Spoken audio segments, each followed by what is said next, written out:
Questions for Coach Johnson? What'd you do with out of the game injury-wise? Really good.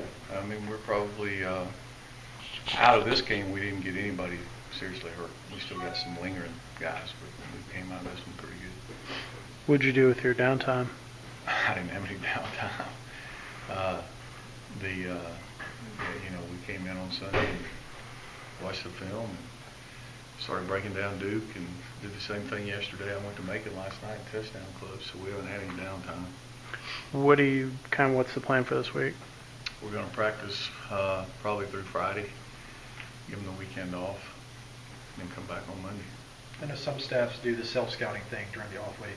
We do it every week. What have you learned these first 7 games? As opposed to what? I know we're not very good on third downs on defense. That doesn't have anything to do with self-scout. Really what a self-scout is more hit charts, tendencies, down and distance stuff, all those kind of things. Well, what's the number one thing you'll need to improve upon offense the next 5 to 6, 7 games? The number one thing on offense, probably continue to improve inside the tackle and blocking. After you looked at the tape, what did you see from the 2 freshmen? I thought they played hard. They weren't always, we didn't have a whole lot of mental assignments. I mean, they knew where they were going, but, and it wasn't bad. I think that, you know, in the first half, we had the ball at 5 times, and we scored 3 touchdowns and missed a field goal. And in the second half, we virtually had the ball 3 times, not counting Matthew running out the clock. So we scored 2 touchdowns and had a 3 and out. In your usual 55 plays. Yeah. So I think we scored maybe what 5 of 8. Really should have been 6 of 8 if we make the field goal and win then, which is efficient. We were 6 of 9 the week before. So you got to keep building on that and try to get better. Duke's better on defense than either of the teams we played so far, or the last 2 teams. Defensively, what are you kind of looking for? This seems like a week where you can Well, we finally created some negative plays. I mean, we had some tackles for loss and some negative plays. Our eyes get us in trouble at times, and we got to tackle better and just be better on third down. How do you improve the inside blocking? What do you work on? You just keep working. I mean, you're playing with 2 freshmen. You know, in there, the more they play, the better they're going to get. Do you expect they're going to play more, maybe not as much as they did Saturday? Playing Parker's been starting. Yeah, I mean, my mind, Hazel's a starter until they beat him out. I imagine if I told you at the beginning of the year you'd win a game with 2 freshmen starting our left side, that would actually pretty had good. 3 freshmen counting Dieter. Yeah.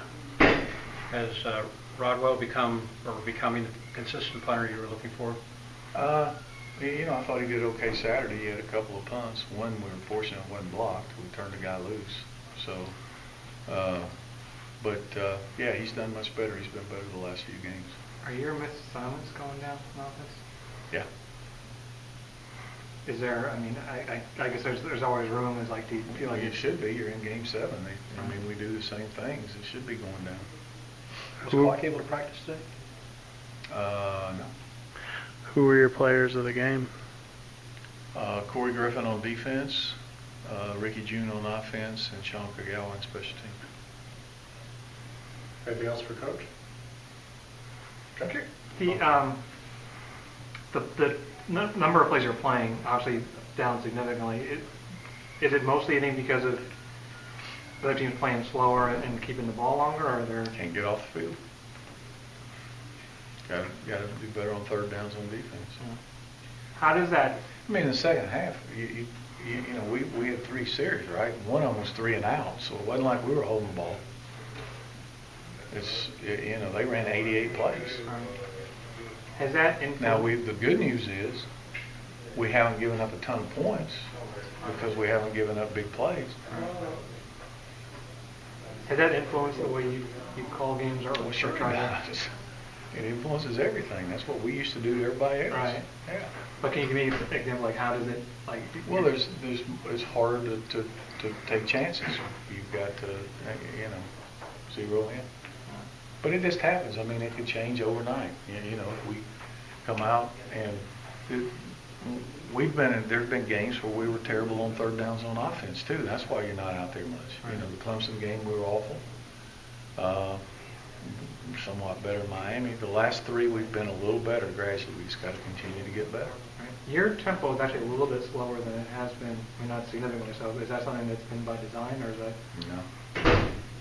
Some of it, when you go no huddle and you're trying to get a look and call them from the side, it's going to be slower. We need to get in and out of the huddle better. It's something we've talked about.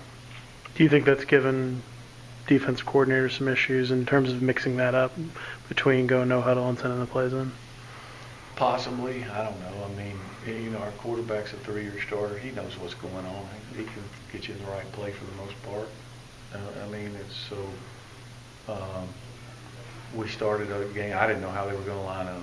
I mean, we haven't ever played them.